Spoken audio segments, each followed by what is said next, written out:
This is the IELTS listening test. You will hear a number of different recordings and you will have to answer questions on what you hear. There will be time for you to read the instructions and questions, and you will have a chance to check your work. All the recordings will be played once only. The test is in 4 parts.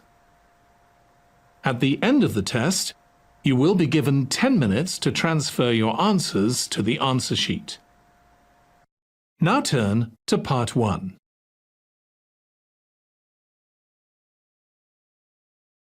Part 1.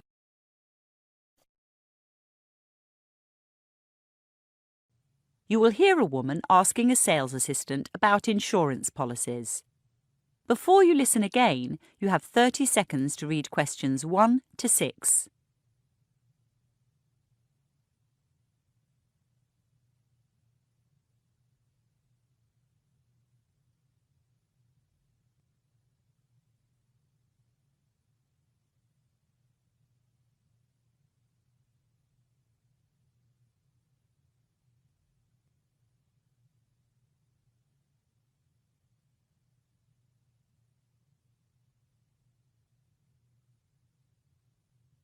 Good morning. Take a seat. I see you've picked up some of our brochures. Yes, I've been reading the one on travel. Would the travel insurance be for you or for your family as well? Just for me. So, individual. That's right. Are you looking for a basic or a comprehensive policy? To be honest, I've had basic in the past, but it didn't pay out very much. That's often true. With our company, you can be insured for different amounts. For instance, in Section 1, Baggage and Personal Effects, you can be insured for all 5 subsections or for as few as 2. I think I'd like insurance for all 5 since I'm going to some unsafe places. Wise decision. By the way, can a camera be counted as a single item, or must it be included in cameras and portable electronic equipment? If you have an expensive camera, you can nominate it as a single item. Our maximum payout is $1,500. Occasionally, people have their camera and computer stolen together. If insurance is only taken out on subsection 2, this may not cover the replacement of both things. That's what happened with my previous policy. However, in that one, there was a higher limit for lost or stolen money. Yours is only $700. These days, with credit cards, people don't carry much cash, so we've set the limit accordingly. Still, we pay out well for documents. Indeed. In the disrupted travel section, reasonable costs is written for a missed connection or an early return instead of an amount of money. What exactly are reasonable costs? Put it this way. If you miss your flight due to poor weather that is verifiable, we pay $300 per day of lost time. If you arrive at check-in as the aircraft is leaving because you overslept, we still pay out, but only $100 a day. We rely on information from the airline to determine this.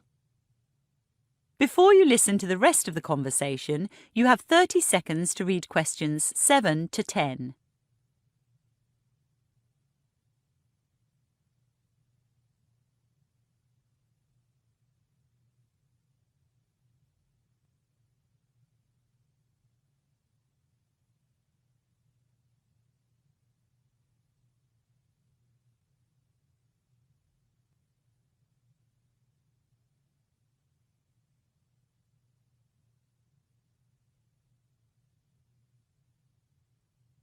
Are you also interested in vehicle insurance? Yes, I am. I'm about to buy a nice old car, a vintage Jaguar XJ6. Hey, I used to have one of those, although nowadays I prefer old motorbikes. Did you know you can insure a vehicle on its own, or you can include it in our multi-saver policy, along with your house and contents? Yes, I saw that. It's true I'm buying an expensive car, but I rent my house, so I'm not ready for multi-saver. I understand. Have you decided which level of cover you'd like for your car? Top cover. Are you sure? It is pricey. I know, but last time I had insurance, I wasn't covered for storm damage. Don't tell me that was just before the November hailstorm. Uh-huh. So, I need storm damage insurance. Also, I'd like my policy to start as soon as I've paid for it. With my old one, there was a stand-down period of 2 weeks. Would you believe I backed into a wall just 3 days after I'd taken out the policy? Oh, dear. Then, I spent months fighting with the insurance company over the value of my car. I know it wasn't worth much, but it was relatively new. If you choose top cover, we agree on a value for your car and renegotiate each year to avoid disputes. Again, it's not as cheap as some, but the policy works out better in the long run. That is the end of Part 1. You now have 1 minute to check your answers to Part 1.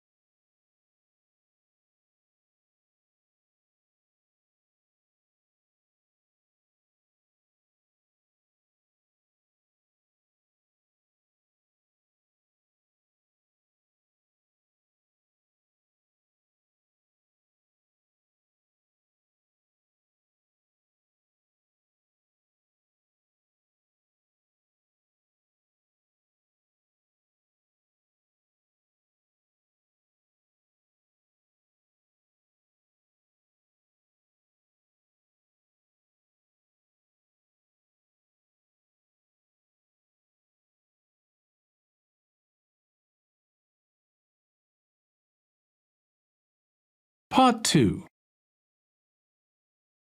Touring Devonport on a Segway. You will hear a guide giving information on how to ride a Segway and on places to see in Devonport. Before you listen, you have 30 seconds to read questions 11 to 16.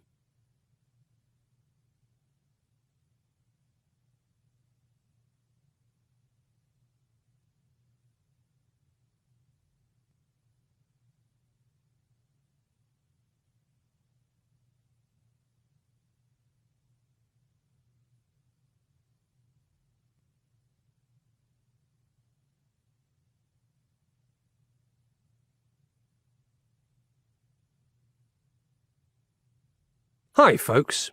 Before we start, I'd like to check if there's anyone here under the age of 13. No? Anyone who's pregnant or who's just had leg surgery? Good.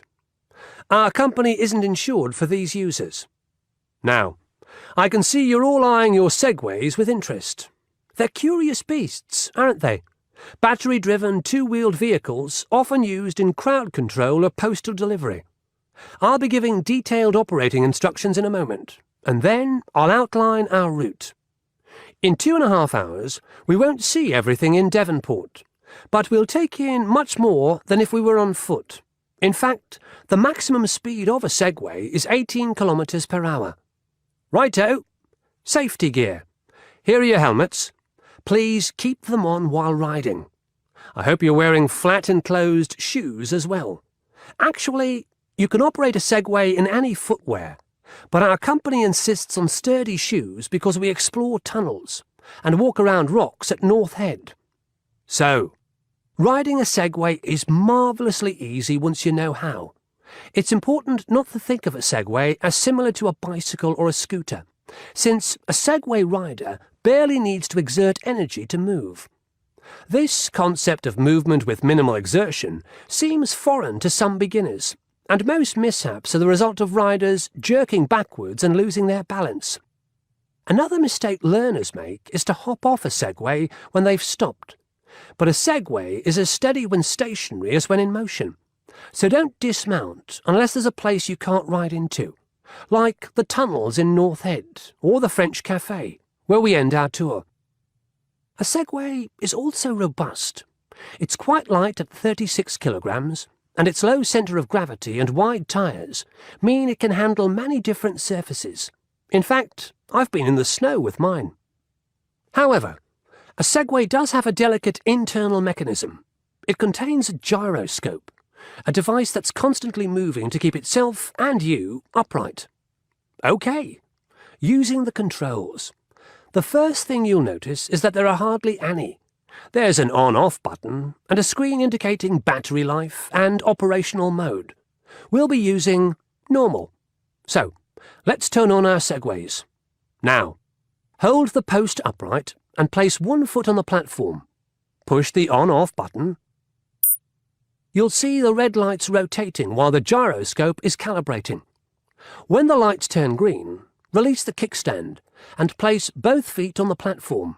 Now, lean forward slowly and the machine will start. Lean further forward and it will speed up. In fact, leaning is the way to control your Segway. Leaning, remember, not jerking. That'll make you fall off. Lean backwards and the Segway slows down. Keep leaning backwards and it stops. Twist the left handle to go left, twist the right to go right. Simple. With the internal gyroscope constantly monitoring your centre of gravity and adjusting the post accordingly, you'll always keep your balance. Before you listen to the rest of the talk, you have 30 seconds to read questions 17 to 20.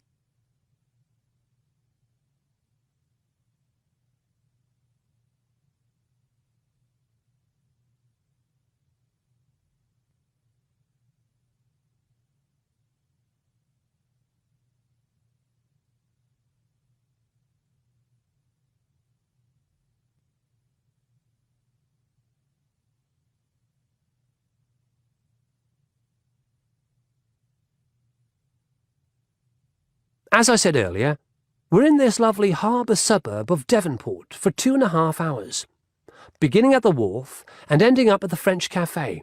On the way, we'll pass a yacht club, quite a famous club in fact, and a church and graveyard that are the oldest in this part of the city. We'll also climb 2 volcanoes. The first volcano has remains from pre-European settlement in the form of storage pits and terraces, but there are no buildings left. The second volcano, called North Head, has a museum at its base and some disused tunnels. The museum is devoted to naval history, but I'm afraid we won't have time to visit. Where do we go next? Oh yes, the rocks below North Head. The rocks below North Head lead to Cheltenham Beach. We'll leave our segways above the rocks while we explore. It's too cold to swim at this time of year, but people do in summer. Throughout our tour, I'll be guiding you on your Segway adventure and recounting some amazing tales of this historic suburb. That is the end of Part 2. You now have 30 seconds to check your answers to Part 2.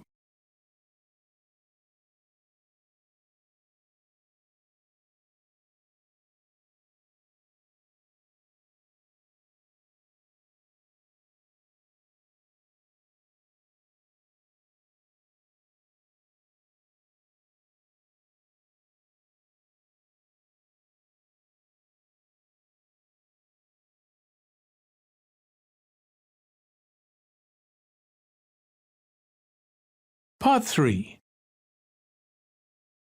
Study options.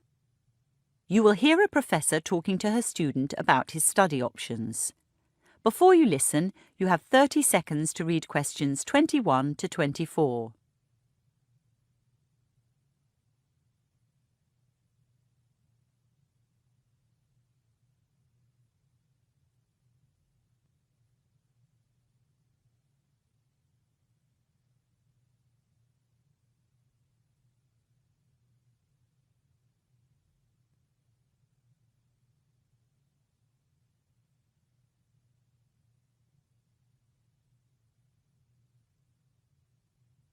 Come in, Rangi. Thank you, Professor Anderson. I've been meaning to contact you, but I just got back last night. Where have you been? Conferences in Massachusetts and New York. For physics? Yes. Great. I'm looking forward to attending conferences one day. I imagine that won't be so far away. I was extremely impressed with your classical mechanics exam. In fact, you were one of only 2 students out of 180 to get an A+. Wow. I really did enjoy the course. So how can I help you? I'm sorry to say it's a bit of a long story. You see, I've had to rethink my studies completely, and I wonder if I'm making the right decision. You're doing 2 degrees, aren't you? Science and arts. I was doing 2. I've decided to focus on science. Oh? It all came about because I wanted to study abroad for a year. I was thinking about Edinburgh. Firstly, I sought approval from the maths and physics departments. I wanted to take quantum mechanics and computer simulations at Edinburgh. Those are 3rd-year courses, right? Yeah. So I received approval from maths and physics. The stumbling block was the higher authority, the science faculty. When I submitted my application, it was rejected. What? It turns out that students who study abroad for a year can only do 1st or 2nd year courses or 3rd year courses in a subject that's not their major. I've never heard that before. Needless to say, the lecturers who approved my transfer hadn't either, and nor does the regulation appear on the science faculty website. That'd be right. This faculty is disorganised. So then I thought I'd take arts courses at Edinburgh and leave the 3rd year maths until I came back. I quickly got approval for 2nd year history and philosophy from the arts faculty. When are you heading off? That's just it. During this process, I began to think carefully about my studies. To be honest, the arts courses I've done were less challenging than the science ones, so I've decided to drop arts. Before you listen to the rest of the conversation, you have 30 seconds to read questions 25 to 30.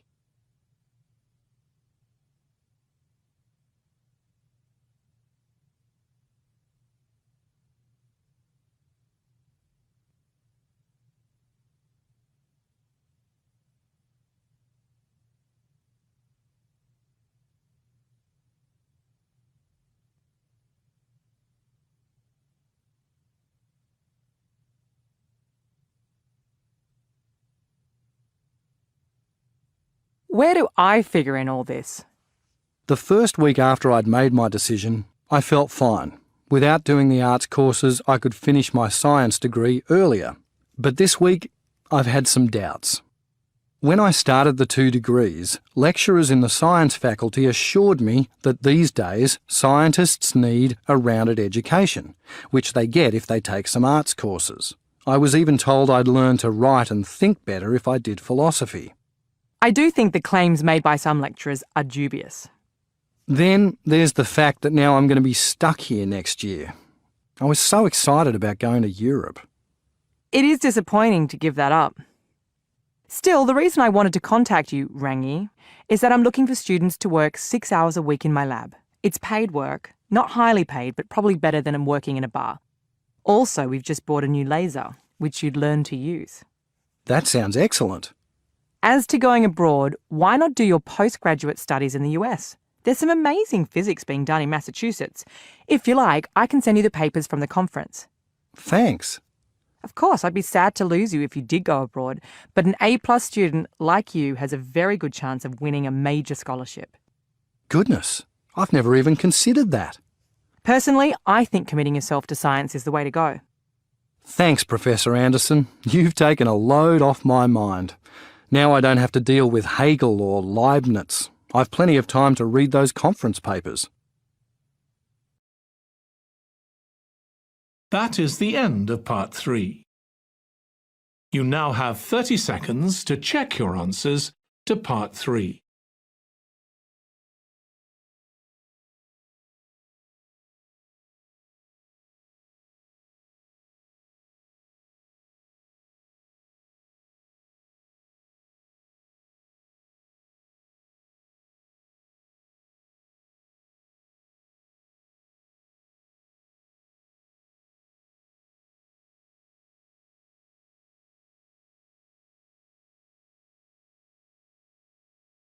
Part 4.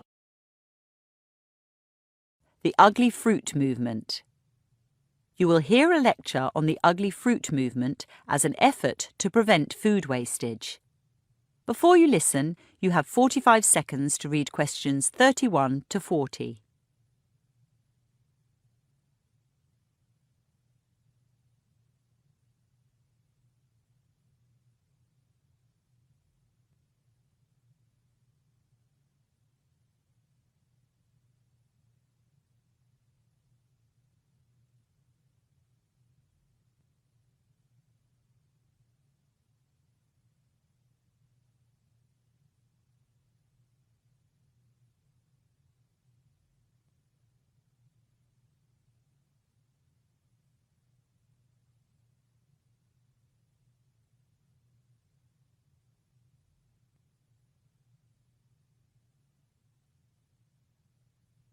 Good afternoon. I was in such a hurry I didn't have breakfast. I'd like to show you these apples that my neighbor grew. This one's fine, but this one's an odd shape. You certainly wouldn't find it on sale at a supermarket in this country, but it tastes great. Today, I'd like to discuss food wastage and a movement attempting to address the issue. There are ugly fruit exponents throughout Europe, but I'll focus on a group in Portugal called fruta feia, which means ugly fruit. But first, some statistics. According to the Food and Agricultural Organization of the United Nations, or the FAO, around 40% of food for human consumption is wasted globally. The direct economic impact of this is a loss of $750 billion each year. Meanwhile, every day, 870 million people worldwide go hungry. The environmental effects of food production are also astounding. In the U.S., it's estimated that the transportation of food uses 10% of the total U.S. energy budget. At the same time, food production consumes 50% of our land and 80% of our available fresh water. The single largest component of solid municipal waste, around 40%, is rotting food, and the gases that produces increase global warming. Surprisingly, food wastage in developing countries is as high as in developed ones. What differs is where the wastage occurs. In a country like Bolivia, Laos, or Zambia, food loss occurs after harvesting and during processing due to inadequate storage, poor transportation infrastructure, and warm climatic conditions, whereas in the developed world, wastage occurs at the retail and consumer level. Consumers seldom plan their shopping, which leads to overpurchasing, or the enormous variety of supermarket food encourages impulse buying. Furthermore, consumers are strongly advised by regulatory authorities to dispose of food that may well be edible, but which has passed its use-by date. This overly cautious labeling with use-by dates is something Fruta Feia has campaigned against. The complex food rules of the European Union began in 1992 and have fueled great discontent, especially in the UK, where journalists famously lampooned bureaucrats for banning bent bananas and curved cucumbers. After such criticism, the EU did reduce its list of rules for selling fruit and vegetables from 36 to 10. The difficulty lies with retailers that reject large amounts of food due to aesthetic considerations, believing spinach has to be completely green and tomatoes perfectly spherical. Any blemish, even one that doesn't affect the edible contents, signals an item's destruction. To reduce food wastage, the FAO recommends 3 things. Priority should be given to preventing wastage in the first place by balancing production with demand. Where there is surplus, reuse by donation to needy people or to farm animals should take place.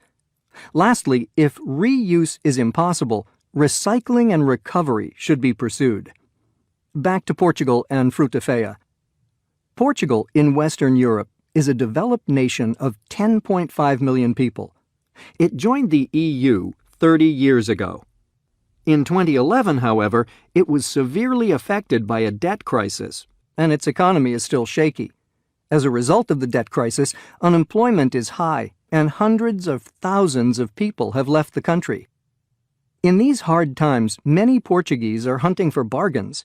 So enter the cooperative Fruta Feia, set up in Lisbon in 2013 by Isabel Soares. Fruta Feia has 3 aims: to feed people cheaply, to encourage EU rulemakers to overhaul use-by dates, and to subvert notions of both what is visually acceptable and what is edible. When surveyed, most people who join Fruta Feia also support local agriculture. Isabel Soares estimates that 1/3 of Portugal's farm produce is thrown out due to artificial standards set by supermarkets.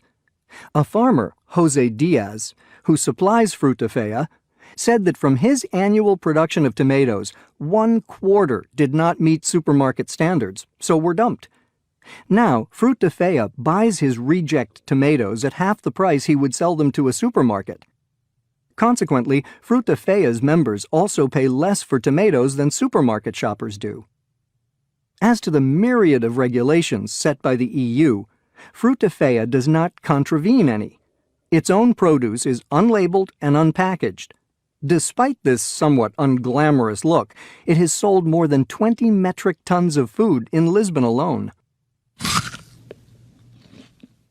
Personally, even while the contribution of Fruta Fea and its 1,000 members is tiny, they are still, literally and metaphorically, eating away at the mountains of food that otherwise go to waste. And I salute that. That is the end of Part 4. You now have 1 minute to check your answers to Part 4. That is the end of the listening test. In the IELTS test, you would now have 10 minutes to transfer your answers to the answer sheet.